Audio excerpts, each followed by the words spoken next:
எதுக்கு கட்சி ஆரம்பிச்சாங்க? ஒருவேளை வாக்குகளை பிரித்து திமுகவை மீண்டும் வெற்றி பெற வைக்கிறது தான் ஆரம்பிச்சாங்களோ?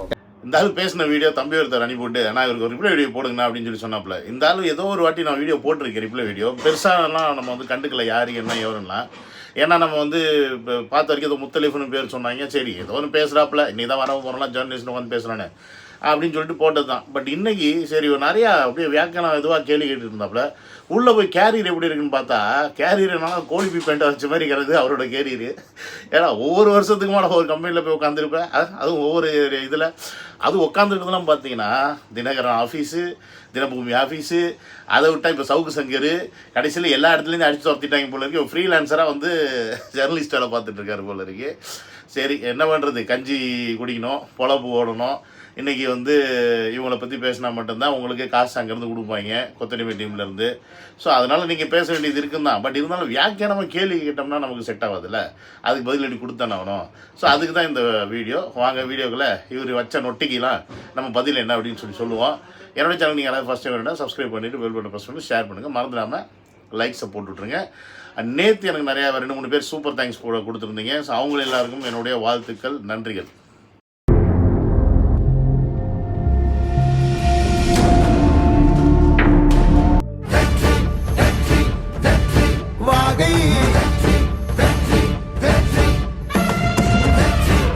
எதுக்கு கட்சி ஆரம்பிச்சாங்க? ஒருவேளை வாக்குகளை பிரித்து திமுகவை மீண்டும் வெற்றி பெற வைக்கிறது ஆரம்பிச்சாங்களோ? ஏன்னா திமுகவை எதிர்த்து பேச மாட்டாங்க, திமுக எதிர்ப்பு பாவலா கட்டும், கட்சிக்குள்ள யாரையும் உள்ள சேர்க்க மாட்டாங்க, குறிப்பா திமுக வர யாரையும் உள்ள சேர்க்க மாட்டாங்க. இந்த மாதிரிலாம் பண்ணிட்டு அரசியலும் பேச மாட்டாங்க, எதுவுமே பண்ண மாட்டாங்க. இது யாருக்கு போய் சாதகம் முடியும்? Welcome to Vijay stock and welcome to another video. வரவும் போகிறவங்களாம் கேள்வி கேட்குறீங்கடா, கட்சியை ஆரம்பிச்சிங்க, எதுக்காக ஆரம்பிச்சிங்க? யாரா நீங்களாம்? எதுக்குடா நாங்கள் உங்களுக்கு பதில் சொல்லணும்? கட்சி ஆரம்பிக்கிறதும் ஆரம்பிக்காமல் இருக்கிறதும் எங்களுடைய இஷ்டம். அவர் ஆரம்பிக்கிறார் அப்படின்னா அது அவருடைய தேவை, அவர் மக்களுக்கு வந்து என்ன செய்யணும்னு நினைக்கிறாரோ அதை செய்யணுன்றதுக்காக ஆரம்பிச்சிருக்காரு. உங்களுக்கு எதுக்கு நாங்கள் சொல்லணும்? நீங்கள் யார்? நீங்கள் கூலிக்கு மாறடிக்கிற பசங்க. எந்த இடத்துல நான் உங்களுக்கு வந்து பிச்சை காசு போடுறாங்களோ அந்த இடத்துல போய் உட்காந்து பேட்டி கொடுக்குற ஒரு தொழிலை பார்க்குற நீங்கள், உங்களுக்கு ஏன் கட்சி நாங்கள் ஆரம்பித்தது எதுக்கு என்னன்னு ஏன் சொல்லணும்? உங்களுக்கு தோணுதா விஜய் அவர்கள் கட்சி ஆரம்பிச்சது திமுகவோட ஓட்டை பிரித்து திமுகவோட ஜெயிக்க வைக்கிறதுக்கு தான் அப்படின்னு தோணுதுன்னா அது அப்படி உன் மனசில் வச்சுக்க. ஏன்னா நீங்கள் எப்படி வந்து ஓட்டு போட போகிறது கிடையாது டிவி கேக்கு. அப்படி இருக்கும்போது எதுக்கு உங்கள்கிட்ட சொல்லணும்? இது எல்லாத்தையும் மேலே இங்கேருந்து வந்தால் சேர்க்க மாட்டாங்க, அங்கேருந்து வந்தால் சேர்க்க மாட்டாங்க, திமுகலேருந்து வந்து சேர்க்க மாட்டாங்க அப்படின்னா நீங்கள் என்னடா 3 நாளைக்கு முன்னாடி வரையும் என்னடா பண்ணிக்கிட்டு இருந்தீங்க? கோமாளியாடா இருந்த நீ ஏடா முளைச்சி 3 இலை விடலை, என்னது முளைச்சி 3 இலை விடலை. அந்த புள்ள திமுக காரங்க நீங்கள் அனுப்பி விட்டுட்டு உள்ள சகினி வேலை பார்த்துட்டு போய் இன்றைக்கி மீடியா உட்காந்துக்கு நம்ம அது பெரிய செலிபிரிட்டி மாதிரி உட்காந்து கேள்வி கேட்டுக்கிட்டு இருக்கீங்க. அது போனனால கட்சியோட பாதி கூட்டம் போன மாதிரி பேட்டி எடுத்துகிட்டு இருக்கீங்களே. அப்படி இருக்கும்போது ஒரு நல்ல தெரிஞ்ச ஒரு முகமோ இல்லை தெரிஞ்ச ஒரு தலைவரையோ திமுகலேருந்து இங்கே டிவிக்கில் எடுக்கிறோம் அப்படின்னா எந்த நம்பிக்கையில் இடம் எடுக்க சொல்கிறீங்க? நீங்கள் எந்த அளவுக்கு நாதாரித்தனமாக நாசூக்காக உங்கள் வேலையை பார்ப்பீங்கன்னு நமக்கு தெரியும். குசு விட்டா கூட சத்தம் வராமல் குசுனி வேலை பார்க்குற ஒரு கூட்டமாக தான் நீங்கள் இருக்கிறீங்க. அப்படின்னும் போது உங்களை நம்பி உங்கள் கூட்டத்திலேருந்து வர்றவங்களை எப்படி அவ்வளோ சீக்கிரம் எடுக்க முடியும்? இதெல்லாம் தெரியாமல் நாங்கள் கட்சி ஆரம்பிச்சிருக்கோம். ஸோ எங்களுக்கு தான் எதுவுமே தெரியல. இல்லை அவர் கட்சி ஆரம்பித்து என்னமோ பண்ணுறாரு, அவருக்கு பிடிச்சவரை கட்சியில் சேர்த்துக்கிறாரு, பிடிக்காதவளுக்கு சேர்க்கலை. அதே மாதிரி அவரை பிடிச்சவங்க, அவரோட கொள்கையை பிடிச்சவங்க, அவர் நல்லது செய்வார்னு நினைக்கிறவங்க ஒரு ஓட்டு போட போகிறாங்க, இல்லைன்னா ஓட்டு போடாமல் இருக்க போகிறாங்க. இதில் உங்களுக்கு எங்கே வலிக்குது? அட்லியை கூப்பிட்டு கதை கேட்டதாக தகவல் விஜய் அடுத்த படத்துக்கு. அதனால் அவரும் பார்ப்பாரு, சரி விடு பார்த்துக்கலாம், இதோட அடுத்த தேர்தல் அப்பப்பா 2029 சரி கட்சி அப்படியே இருக்கட்டும், அப்படியே படம் நடிச்சிட்டு இருக்கிறேன், நீ வழக்கம் போல யாராவது சேர தூக்காம பார்த்துக்கோ. இல்லை ஒரு ரூமராக தான் சார் செய்தியெல்லாம் வந்துட்டு இருக்குது. 2026 அவர் வந்து தேர்தலுக்கு பிறகு படம் நடிக்க போகிறான்னு சொல்லி பல பத்திரிகைகள் எழுதிட்டு தான் இருந்தாங்க. உண்மைதானே? அப்போலாம் அவர் அந்த முடிவில் இல்லை, இப்போ இருக்கார் போல. இன்னைக்கு டேட்டுக்கு அட்லியை கூப்பிட்டு தளபதி அவர்கள் கதை கேட்டிருந்தாருன்னு வச்சுக்க, மிகப்பெரிய லெவலில் சந்தோஷப்படக்கூடிய யார் இருப்பார்னா அட்லி தாண்டா இருப்பாப்புல. ஏன்னா ஆல்ரெடி ஒரு கதையை ரெடி பண்ணி வச்சு அவர் வச்சு எடுக்கணும்னு தான், அவருடைய அண்ணனை வச்சு எடுக்கணும்னு தான் மிகப்பெரிய பட்ஜெட் படம் ஒன்று வந்து ரெடி பண்ணி வச்சுருந்தார். தளபதி அரசியலுக்கு வந்தனால நீ போய் இந்த படத்தை இவருக்கு எடுப்பா அப்படின்னு சொல்லி அனுப்பிவிட்டாப்புல. புரியுதா இல்லையா?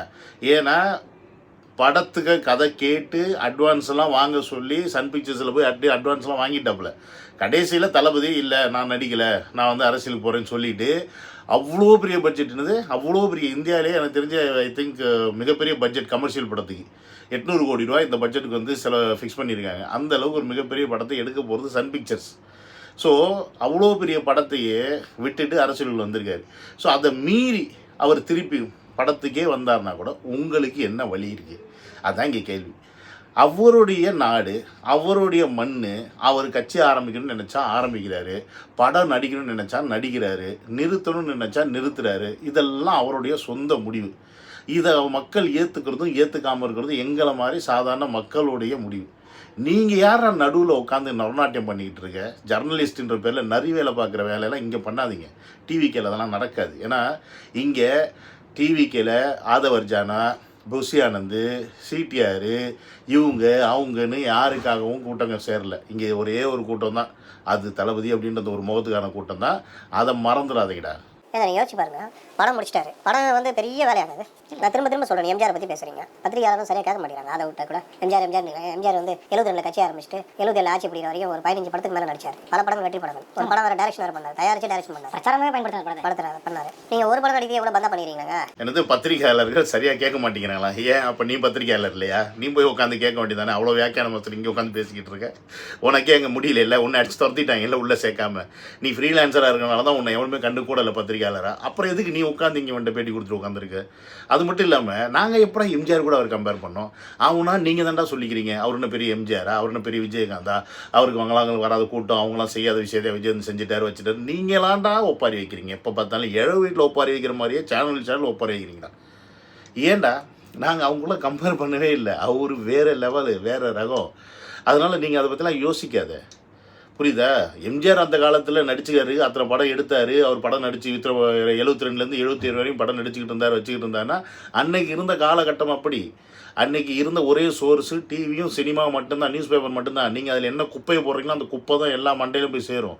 அப்படி சேர்ந்தனால தான் 75 வருஷமாக இந்த தமிழ்நாடை குப்பையாக்கி வச்சுருக்கீங்க, ஓட்டு போட்டு எங்கள் மக்களும் சேர்ந்து. ஸோ இன்றைக்கி அதெல்லாம் கிடையாது. இன்றைக்கி ஒரு திட்ட தட்டினோம்னா ஒட்டுமொத்த உலகத்தில் இருக்கணும் போய் சேர்ந்துடும் என்ன நடக்குது அப்படின்னு. அதனால அந்த மாதிரி அவஸ்தைப்படணும்லாம் அவசியம் கிடையாது. அதே மாதிரி இந்த ஒரு படத்துக்கு என்ன இவ்வளோ நாளாக அது இவ்வளோ பந்தா காட்டுறாரு அப்படின்னா, அவர் ஒரு படத்துக்கு என்றைக்கு கால் ஷீட் கொடுத்துருக்காரு அன்றைக்கி போய் நடிக்க போகிறாரு. அவர் படம் நடிக்கிறாரு, இதுக்கு இடையில் கட்சியை பார்க்கணும், கட்சியை கட்டமைக்கணும், இவ்வளோ வேலை இருக்குது. என்னமோ நீ ஒன்றை மாதிரி வெட்டி பைய மாதிரி பேசிக்கிட்டு உட்காந்துருக்க. நீ வெட்டி முண்டோம் வீணா பணம் திண்டோம் உட்காந்து வேடி கொடுத்துட்டு இருக்க. 200 காசுக்கு. அவருக்கு அப்படியா? அவருக்கு 1008 வேலை இருக்குடா. அவர் பந்தா காட்டுவார். பந்தா காட்டினா உனக்கு எங்கே வலிக்குது? உனக்கு எங்கே வலிக்குது? அவருக்கு பந்தா காட்டினா தகுதி இருக்குது, காட்டுறாரு. உனக்கு இருக்கா? உனக்கு இல்லை. இல்லை உங்களை மாதிரி ஜெர்னலிஸ்ட்டுக்கு எவனுக்காவது இருக்கா? எவனுக்குமே தகுதியும் இல்லை, பந்தா காட்டுறதுக்கான தெம்பும் கிடையாது, திராணியும் கிடையாது, துட்டும் கிடையாதுடா. நீங்கள் எச்ச காசுக்கு நாய் வாலாட்டுற மாதிரி ஆட்டிக்கிட்டே போகிற ஒரு ஜாதிங்க நீங்கள் எல்லாமே, புரியுதா? அந்த மாதிரி ஒரு கேட்டகரியான பீப்புள் தான் நீங்கள் எல்லாம். உண்மையான ஜேர்னலிஸ்ட்லாம் இருந்தாங்க ஒரு காலகட்டத்தில், இப்போ இருப்பாங்க சில பேர். ஆனால் உங்களை மாதிரி இந்த எச்ச காசுக்கு மக்களை திசை மாத்திர ஒரு ஈனத்தனமான செயலை செய்யக்கூடிய ஜேர்னலிஸ்ட்டு தான் இன்றைக்கி இந்த கொத்தடி மீஸோட கூட்டத்தில் வேலை பார்த்துட்டு இருக்கீங்க. அதில் நீயும் ஒரு ஆள். ஈடி வேடி நடக்குது, இந்த மாதிரி விவகாரம் அரக்கணும் பொண்ணு மேட்டர் இருக்குது, சட்டம் ஒழுங்கு பிரச்சனை இருக்குது, எவ்வளோ பிரச்சனை இருக்குது. சாலை பிரச்சனை, கார்பரேஷன் பிரச்சனை, உள்ளாட்சியில் இருக்கிற பிரச்சனை, மின்சார கட்டண உயர்வுன்னு சொல்கிறாங்க. அது சும்மா ஒரு 10 MLA 10 பேரை வச்சுக்கிட்டு கட்சி நடத்துகிறார் இவர். டிடிவி தினகரன் முதல் அறிக்கை விட்றாரு, ராமதாஸ் அறிக்கை விட்றாரு. நீங்கள் இன்னும் அடுத்த முதலமைச்சர் சொல்லிட்டு இருக்கீங்க, என்ன பண்ணுறீங்க? சொல்லு, என்ன பண்ணணும் சொல்லு. நீ தானே அறிவாளி, நீ தான் பயங்கர அறிவாளி மாதிரி உட்காந்து பேட்டி கொடுத்துட்டு இல்லை. நீங்களே சொல்லுங்கள் என்ன பண்ணணும்னு சொல்லுங்கள். இவ்வளோ பிரச்சனை இருக்குல்ல. 75 வருஷம் மாற்றி ஓட்டு போட்டாங்கல்ல மக்கள். இவங்களை மாற்றி ஓட்டு போட வச்சது நீங்கள் தானே. அவங்க வேணால் 5 வருஷத்துக்கு ஒரு வாட்டி வேணால் ஓட்டு கேட்டு போயிருப்பாங்க. ஆனால் அவங்க பண்ணுற தப்பை வெளியில் கொண்டு வராமல் அவங்கள மாட்டி விடாமல் காப்பாற்றினதெல்லாம் யார்?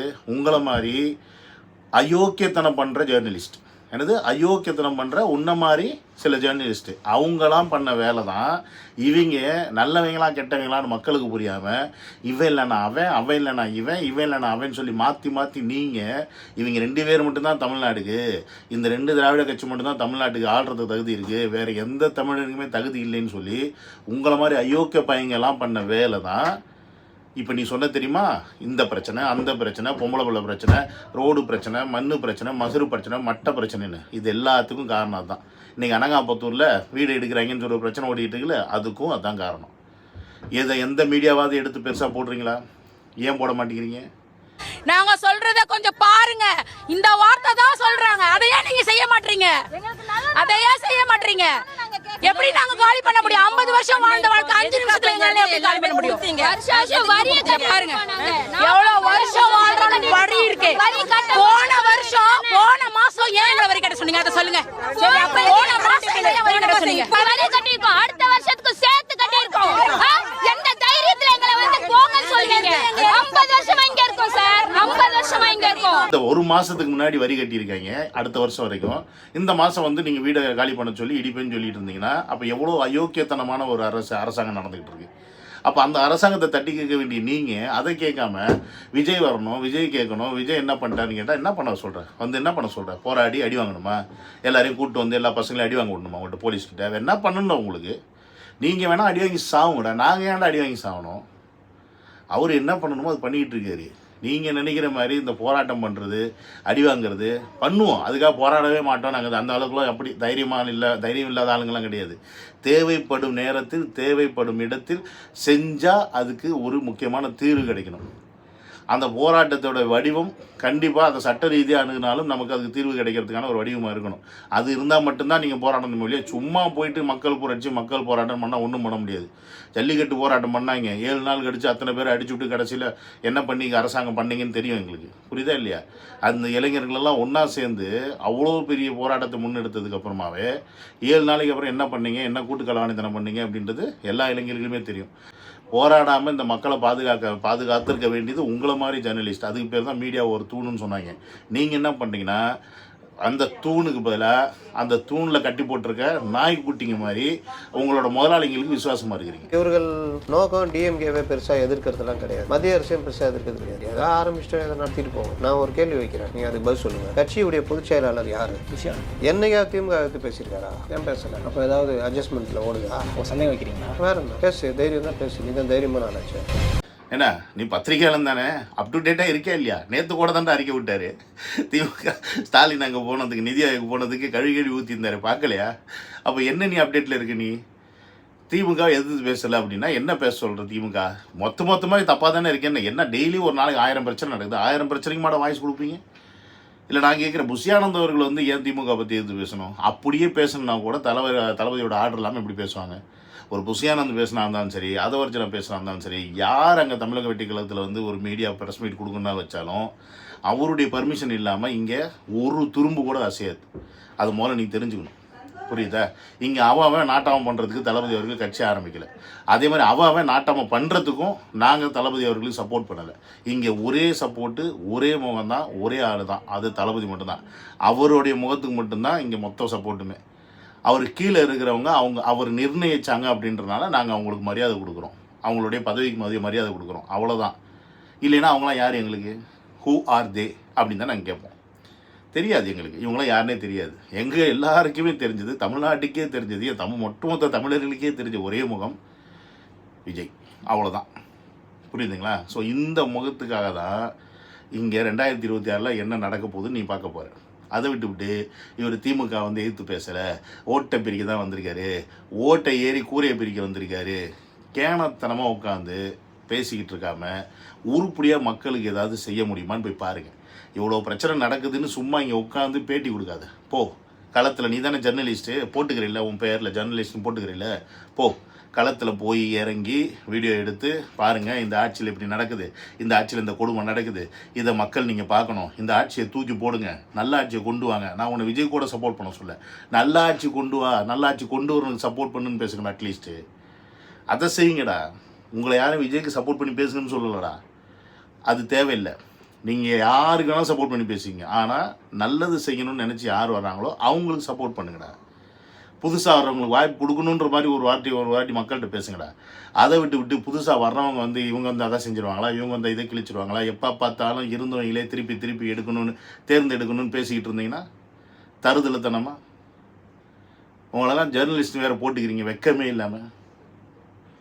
அது போல் நீங்கள் என்ன பண்ணுங்கன்னா போட்டுக்குங்க, கொத்தடிமை, நாங்கள் டிஎம்கேவின் கொத்தடிமைஸ், எங்களுக்கு 200 ரூபா டெய்லி சம்பளம் கொடுக்குறாங்க, நாங்கள் அவங்களுக்கு தான் பேசுவோம் அப்படின்னு சொல்லி போட்டுக்குங்க.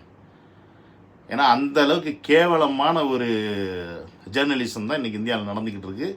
ஸோ அந்த அளவுக்கு கேவலமான ஜேர்னலிஸ்ட்டாக எல்லாருமே மாறிட்டீங்க. அதனால தான் இந்தியா நாடு நாசமாக போய்கிட்டு இருக்கு. அதை மாற்றணும் அப்படின்னா எந்த ஒரு அரசியல் தலைவனும் ஒரு தலைவரை பற்றி புரிந்து கொள்ள முடியாத அளவுக்கு ஒரு அரசியல் செய்யக்கூடிய புத்தியுள்ள, தெம்புள்ள, திராணி உள்ள, மக்களுடைய செல்வாக்குள்ள, இந்த மாதிரி எல்லா அம்சங்களும் கொண்ட ஒரு தலைவன் வரணும் அப்படின்னா அது தளபதி விஜய் அவர்கள் மட்டும்தான். அப்படி ஒருத்தர் தான் இப்போ வந்திருக்காரு. ஸோ அதனால் உங்கள் எல்லாருக்கும் வயிற்றுச்சல் இருக்குது அப்படின்னா போய் ஈனோ வாங்கி குடிச்சுட்டு ஏதாவது பண்ணிக்கிட்டு கிடங்க, நாங்கள் வேண்டாம்னு சொல்லலை. நீங்கள் அதை விட்டு சும்மா திருப்பி நோண்டிக்கிட்டே இருந்தீங்கன்னா அது உங்களுக்கு தான் பேக் ஃபயர் அப்படின்றது உங்களுக்கு புரிய மாட்டேங்குது. அவர் அறிக்கை தான் விட்டுக்கிட்டு இருக்காரு. இடத்துல இறங்கும் போது டெய்லி அறிக்கை தான். உங்களுக்கு அறிக்கை வருதோ இல்லையோ உங்களுக்கு அறிவிப்பு வரும். சொரிஞ்சுக்கிட்டே தெரிய போகிறீங்கடா, சம்மர் வேறு ஸ்டார்ட் ஆகிடுச்சு, எரிஞ்சே சாக போகிறீங்க அப்படின்றத சொல்லி சந்தோஷமாக இந்த வீடியோ முடிச்சுக்கிறேன். See you on another video. Love you all. Take care. Bye.